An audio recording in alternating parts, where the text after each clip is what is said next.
Bismillahirrahmanirrahim. Bismillahirrahmanirrahim. Assalamualaikum warahmatullahi wabarakatuh. Sahabat beriman, ada banyak tempat misterius yang hingga kini belum diketahui keberadaannya, seperti 6 tempat misterius yang disebutkan dalam Al-Quran. Beberapa tempat ini masih menjadi misteri dan lokasinya baru mulai ditemukan.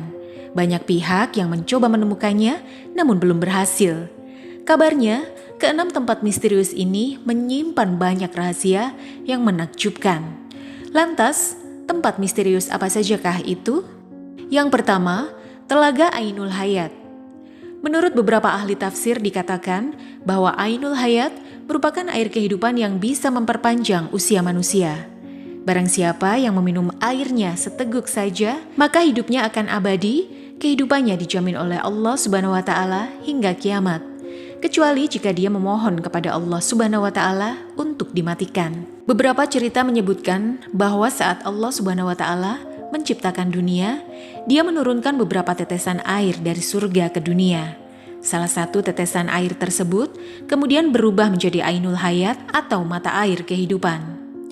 Beberapa sumber juga menyebutkan bahwa Dajjal pernah mandi dan meminum air ini, sehingga tetap hidup sampai saat ini. Tentunya tidak hanya Dajjal, Nabi Khidir alaihissalam juga diyakini oleh sebagian ulama masih hidup sampai sekarang karena meminum air Ainul Hayat tersebut. Lalu, di manakah letak Ainul Hayat ini? Beberapa pendapat mengatakan bahwa Ainul Hayat dijaga oleh Nabi Khidir alaihissalam dan berada di Pulau Bermuda, yang merupakan salah satu pulau paling misterius di dunia. Oleh karena itu, beredar kabar bahwa banyak kapal dan orang hilang ketika melewati daerah tersebut, karena para setan berbondong-bondong berusaha merebut Ainul Hayat. Namun sebagai sahabat beriman, tentunya hal ini hanya Allah Subhanahu wa taala yang mengetahuinya dengan pasti di mana sebenarnya Ainul Hayat ini berada. Kedua, tembok Ya'juj Ma'juj. Temboknya Ya'juj dan Ma'juj disebut dalam Al-Quran dibangun oleh Raja Zulkarnain. Sampai saat ini, letak keberadaannya masih menjadi misteri. Sebuah kabar mengatakan bahwa sekitar 50 km di ujung Beijing terdapat sebuah desa di kaki bukit yang bernama Badaling. Dari tempat ini, para turis dari berbagai belahan dunia memasuki pintu gerbang menuju tembok besar Cina. Tembok tersebut sangat tinggi sehingga disebut-sebut bisa melihat dari bulan. Akhirnya, banyak orang yang menyangka bahwa itulah tembok yang dibangun oleh Raja Zulkarnain dalam surat Al-Kahfi. Sedangkan yang disebut Ya'juj dan Ma'juj adalah bangsa dari Mongol Utara yang merusak dan menghancurkan negeri-negeri yang mereka taklukkan. Syekh Hamdi bin Hamzah Abu Zaid, seorang penulis dan peneliti tentang tembok Zulkarnain, meyakini bahwa tembok yang dibangun oleh beliau adalah tembok Cina tersebut.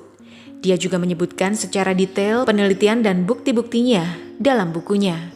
Namun sahabat beriman, jika dilihat secara fisik, terdapat perbedaan yang sangat jelas antara tembok yang dibangun oleh Raja Zulkarnain dengan tembok raksasa Cina. Sebab tembok Cina terbuat dari susunan batu bata, sedangkan Al-Quran menyebutkan bahwa tembok Zulkarnain terbuat dari tumpukan besi yang dicampur dengan tembaga.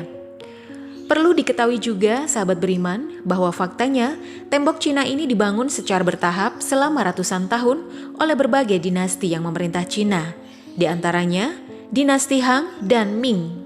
Sementara itu penjelasan dalam Al-Quran menyebutkan bahwa tembok yang mengurung Ya'juj dan Ma'juj ini dibangun oleh suku bangsa yang meminta pertolongan kepada Raja Zulkarnain. Setelah selesai dibangun, beliau menyatakan bahwa tembok itu tidak akan bisa dilewati dan dilubangi oleh Ya'juj dan Ma'juj sampai waktu yang telah ditentukan oleh Allah. Berbeda dengan penjelasan Syekh Hamdi bin Hamzah Abu Zaid, Abdullah Yusuf Ali dalam tafsir The Holy Quran yang ditulis di Uzbekistan, tepatnya di distrik Hisar, sekitar 240 km di sebelah tenggara Bukhara. Ada celah sempit di antara gunung-gunung batu. Letaknya di jalur utama antara Turkestan ke India.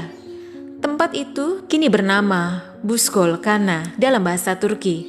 Tetapi dulu nama Arabnya adalah Bab al-Hadid. Semuanya bermakna pintu gerbang besi.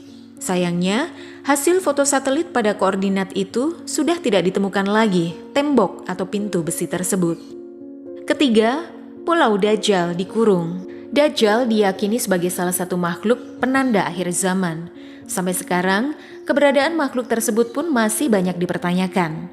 Banyak yang menyebutkan bahwa Dajjal saat ini masih dikurung di sebuah pulau dan akan keluar begitu akhir zaman sudah dekat.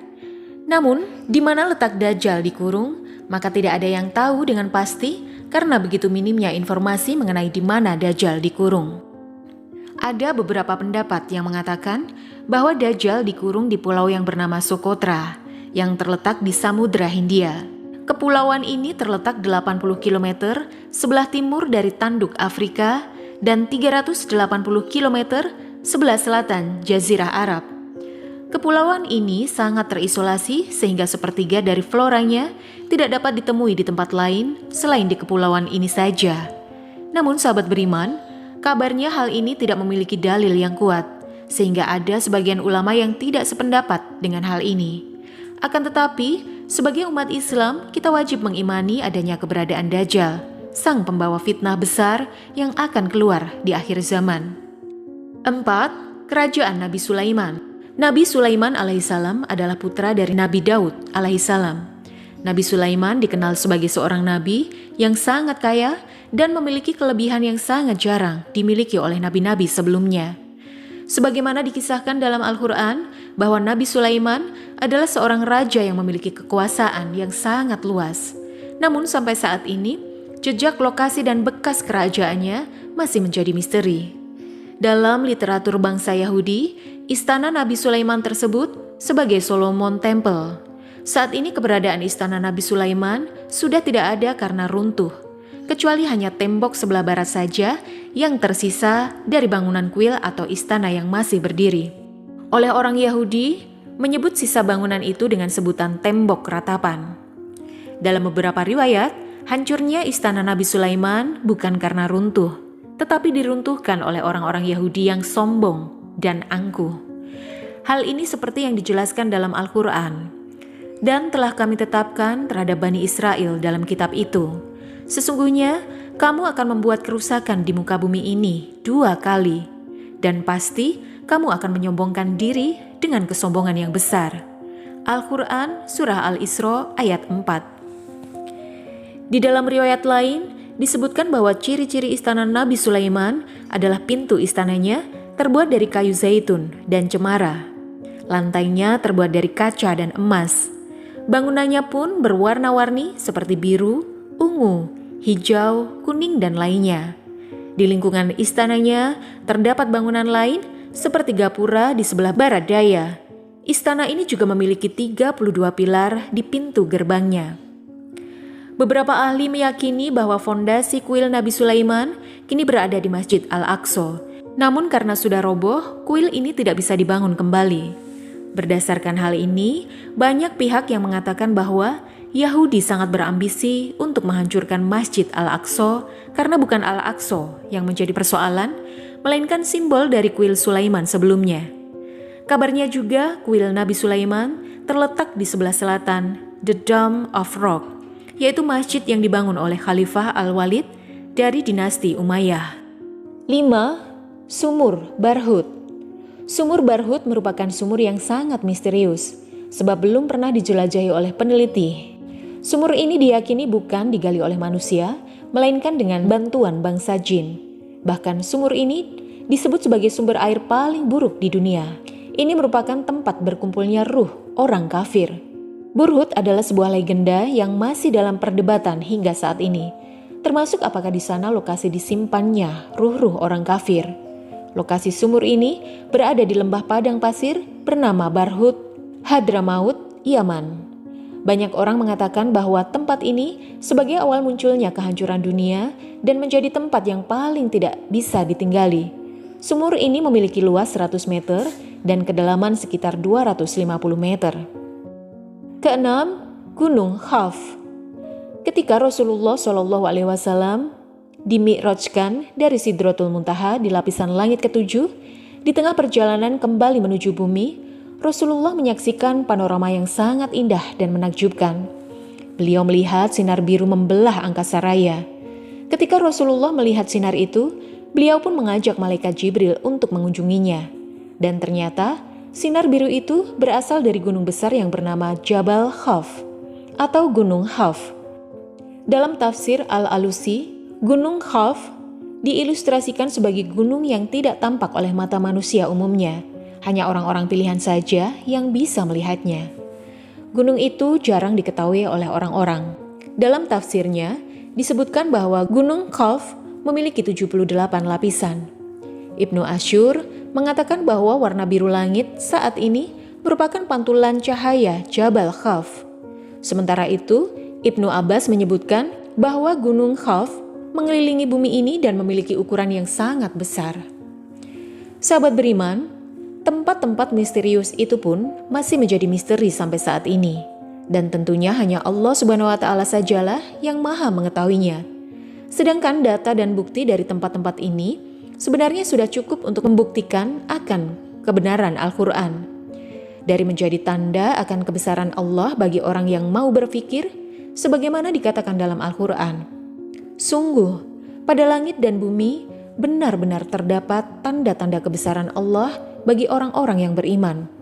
Dan pada penciptaan dirimu dan pada makhluk bergerak yang bernyawa yang berterbaran di bumi terdapat tanda-tanda kebesaran Allah untuk kaum yang meyakini.